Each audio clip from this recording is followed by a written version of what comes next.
Ladies and gentlemen, please welcome the President and CEO of AdvaMed, Scott Whitaker.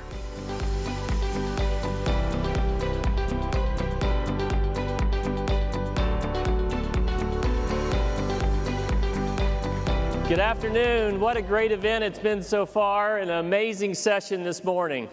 Thank you all for being here.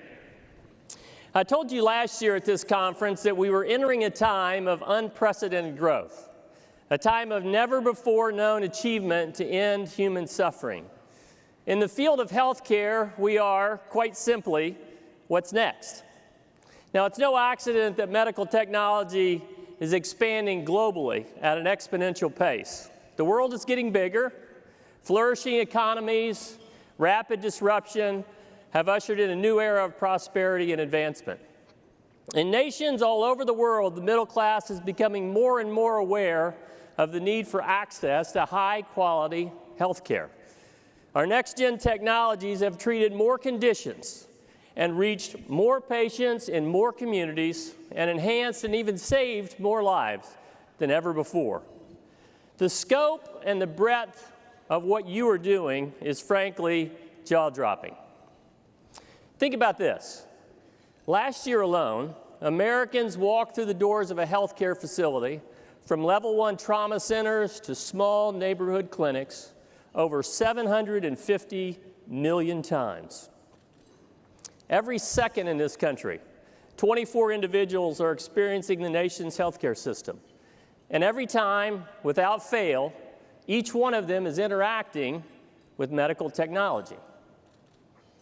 In the time it took me to tell you that, 14 babies were born in America. Let's think about just one of them.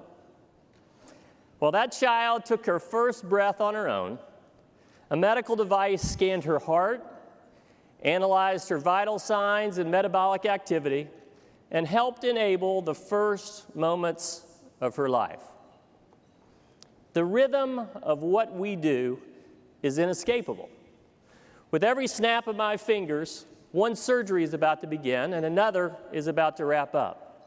2 mammograms are performed, 13 medical images are produced, and over 200 clinical lab tests are conducted. The mere presence of these devices and technologies is remarkable, something we wouldn't have predicted even a few decades ago. But the fact that so many of us depend on these technologies day in and day out to diagnose, to treat, and to heal illness is even more impressive. For example, this year alone, over 7 billion diagnostic tests will be performed across the nation to consistently and accurately evaluate what threatens the human condition. Think of all the early detection of treatable disease that those numbers represent.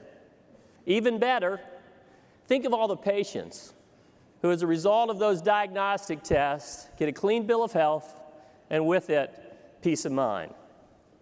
When it comes to treatment, whether it's life-saving pumps for heart failure, a life-prolonging catheter that prevents brain damage from strokes, or life-improving ultrasound technology that can steady a trembling hand.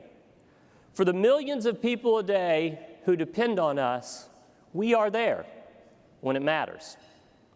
Now, I've given you a lot of numbers today, but behind every one of those numbers, there's a patient. And to tell you the truth, getting to know those patients whose lives are changed by what we do is the best part of my job. And I would bet you all feel exactly the same way. So let me tell you about a little girl named Ryan Steele. Ryan's 8 years old. About 3 weeks ago, she went to Children's Hospital right here in Philadelphia and had her 20th surgery. 20. Ryan has thoracic insufficiency syndrome, which is a condition that does not allow her chest cavity to support normal pulmonary function. Ever since she was 18 months old, she's had minor surgery every 4 to 6 months to expand what's called a vertical titanium rib. It separates her ribs and helps them stay on track.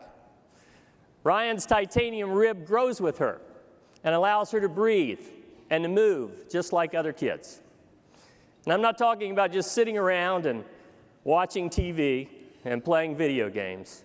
She's far more active and far more amazing than that. So let's pause for just a minute, and you join me as we welcome Ryan and her mom onto stage. And we can ask her what life is really like. Ryan?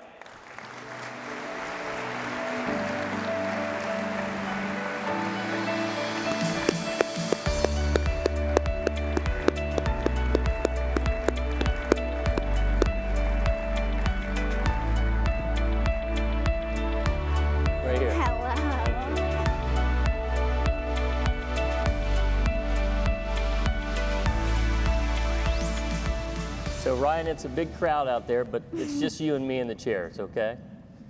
Tell all of us a little bit about what life is like for you now. You're very active in sports and in many other areas. What do you do for fun?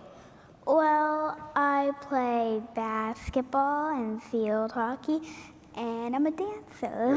You're a dancer. Wow, that is amazing. And I heard a story that you beat your dad in basketball recently, and he's even a basketball coach, is that right? For my brother, yes. Yeah, how bad did you beat him? Pretty badly. Pretty bad, yeah. She's apparently quite a basketball player. And I coach a little basketball too, so I'm really excited to talk with another amazing basketball player. So I've also heard you mention you're a dancer, and you have some amazing dance moves. Could we ask you to show us maybe one or two? Okay. All right.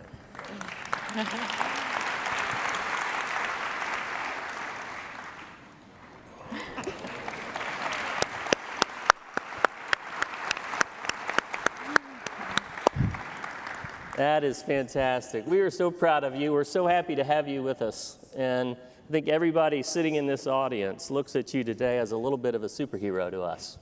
It's amazing what you've done and what you've overcome to live such a wonderful life. Molly, tell us a little bit about her surgeries and what she's been through.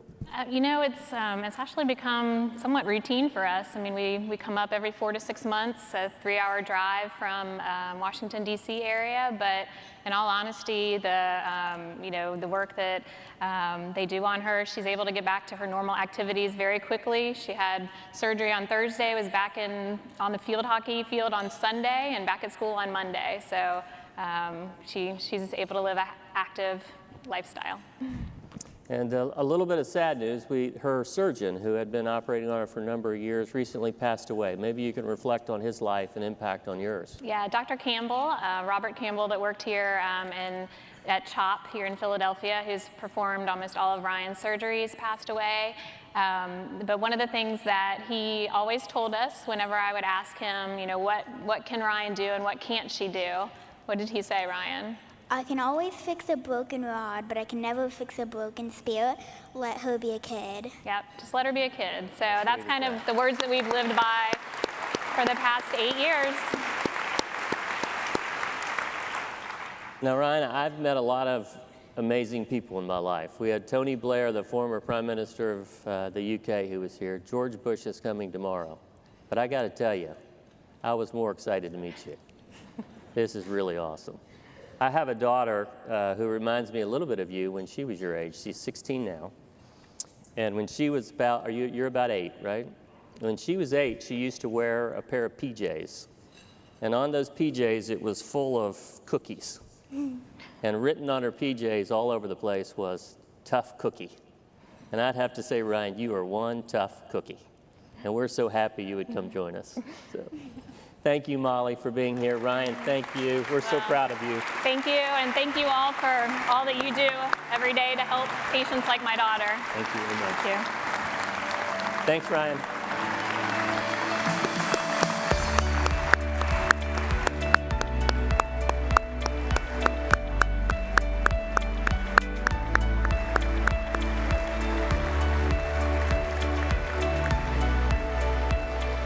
How about that? That story and millions like it are the pure embodiment of your life's work. Ryan and her family, in their wildest dreams, could not have imagined that this condition would strike them.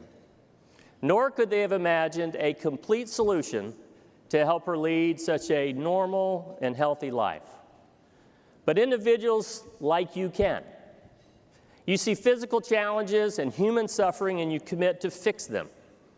You are there when it matters.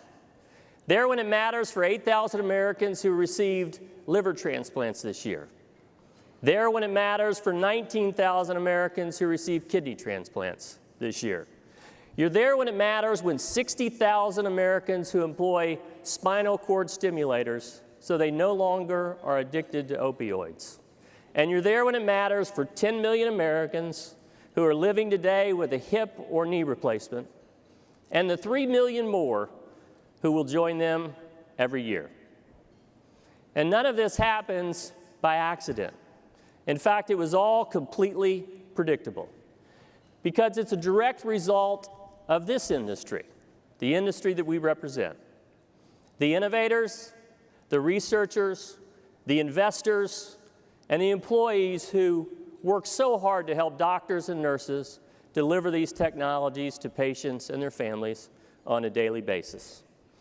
The progress we have made and seen in bringing about advances in medical technology is because our industry, each one of you, chose to engage. You decided to take risks and had the perseverance and the grit to succeed. And just as you are there when it matters for our patients, we are there when it matters for you. When critics unfairly criticize or attack this industry and the good work you're doing, we're ready to engage quickly, factually, and enthusiastically in the court of public opinion. We'll never stop telling the world about the power of innovative medical technology to change people's lives. So my message to you today is this: we must continue to engage. Engage across every platform of modern media. Engage in the area of public policy and regulation. Engage at every stage of care delivery. Engage at every level of innovation. Let's continue to drive excellence in our industry. Let's keep telling our story, taking risk, persisting in transforming healthcare for our patients and their families. And let's always be there when it matters. Thank you.